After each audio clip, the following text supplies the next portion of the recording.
My Name is Why by Lemn Sissay. A review. In 1967, a young Ethiopian woman who was studying in England gave birth to a baby. Not long after, she returned to her native country alone. Lemn Sissay, renamed Norman by his assigned social worker, was placed with a white Baptist couple in Ashton-in-Makerfield. His birth mother would not sign any adoption papers. My Name is Why, published 2019, charts Sissay's passage through the care system in Wigan via a combination of his own recollections and reports from the authority, only recently made available to him after a 34-year campaign. It is a harrowing insight into the life of a man many will know through his poetry or other writing. The Greenwoods welcomed Sissay into their strict Christian household with its love of C.S. Lewis, hymns and prayer. Outside the family home stood a laburnum tree with its beauteous blooms and poisonous seeds, a motif that comes to represent Sissay's experience at Osborne Road. The Greenwood family swells in the years following Sissay's arrival, with a brother and two sisters born to his foster parents. Despite what must have been a disorientating state of affairs, Sissay appears to be a happy boy, and he reflects that he enjoyed Ashton, the market, the flower park, the big park, the church, my friends, and that he had developed a sweet tooth, which was put to good use on curly-whirlies, R-Whites, lemonade, a quarter of bonbons, and more. There was sibling rivalry with his brother, who is close in age to him, and although he experienced casual racism in school and among his peers, his teacher reported that he was very popular and extremely sociable, a ray of sunshine. The authority did not agree. Discussed Norman with Miss Jones, who has a quite pathetic attitude towards the child, purely based on his colour. See recent school report where she refers to him as a ray of sunshine. She sees his colour as his cross to bear. Hopefully the staff attitude in his new school will be more realistic. As Sissay tumbled towards adolescence, things appeared to deteriorate. He had been conditioned to feel that his birth mother had rejected him, something that is provably incorrect, and it seemed his foster parents were building themselves up to do the same, much to his bafflement. For Sissay's reminiscences are of a normal enough childhood, the small misdemeanours, familial arguments, and yet, in the eyes of the authority and of Mrs. Greenwood, his actions were viewed in quite a different light. Home visit. Mrs. Greenwood was just returned from work. She told me that they had been to a parents' evening at school last night, and that there had been very unfavourable reports about Norman.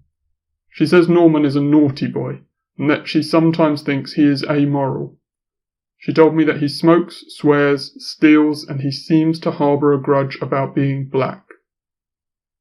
She said she was at the end of her tether with Norman, and felt she and her husband had given him so much, which Norman just seemed to resent. She said she had given him all she could, and could do no more, and he would have to be taken somewhere where they could get to the bottom of his anti-feelings. By contrast, here is Norman's school report from the same year. Child's general progress? Good progress within his form. Conduct? Well behaved in lessons. Character and temperament? Pleasant. Relationships with staff and other children?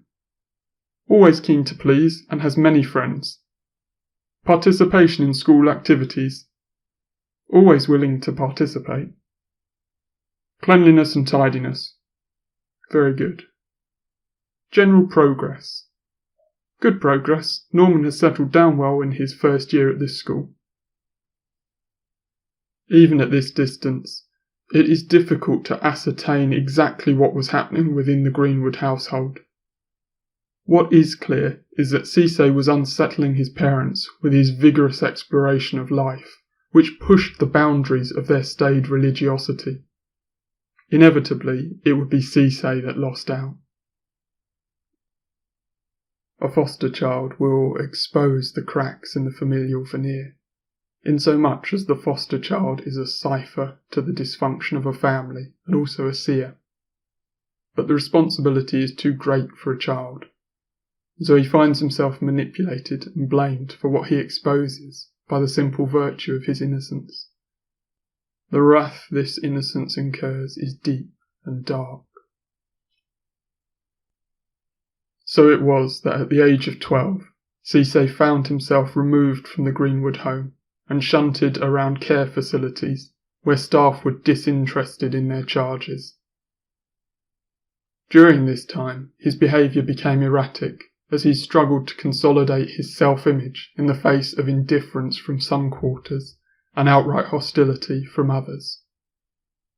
One gets the heavy sense of a soul adrift without any of the grounding that family and shared history can offer. As Sissay observes, memories in care are slippery, because there's no one to recall them with you as the years pass. How could it matter if no one recalls it? Given that staff don't take photographs, it was impossible to take something away as a memory. This is how you become invisible. It isn't the lack of photographs that erodes the memory. It is the underlying unkindnesses, which make you feel as though you don't matter enough. This is how to quietly deplete the sense of self-worth inside a child's psyche. This is how a child becomes hidden in plain sight. My Name is Why is itself strong evidence of an individual who does not own their personal history. If one discounts the reports included in the book, Sissay's narrative feels threadbare and perplexing, his internal monologue not tallying with the external world he experiences. That these reports have only recently been released to Sissay should emphasise how impossible a task it was for a young man to reconcile his interior and exterior life when he was given none of the insight the adults around him purported to have. Until 16, he didn't even know that Norman Greenwood was not his real name.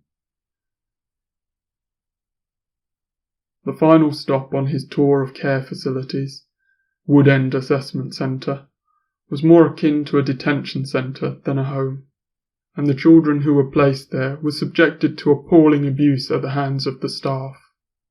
Sissay includes correspondence from others who experienced Wood End exactly as he did. It is no surprise that Sissay petitioned the authority to move into his own flat before the age of 18. When he was finally allowed to leave, he writes, "I felt the files closing behind me. And then, file is an anagram of life."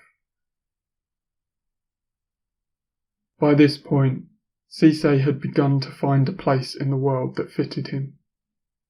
Through trips to Manchester and connections with others who shared parts of his experience, he was able to nurture his own poetic spirit and a love of Bob Marley. It's hard to leave such a difficult memoir with any sense of hope. But with the burgeoning signs of the man Sissay would become visible at its close, My Name is Why manages to find the slightest of hope in a patchwork of despair.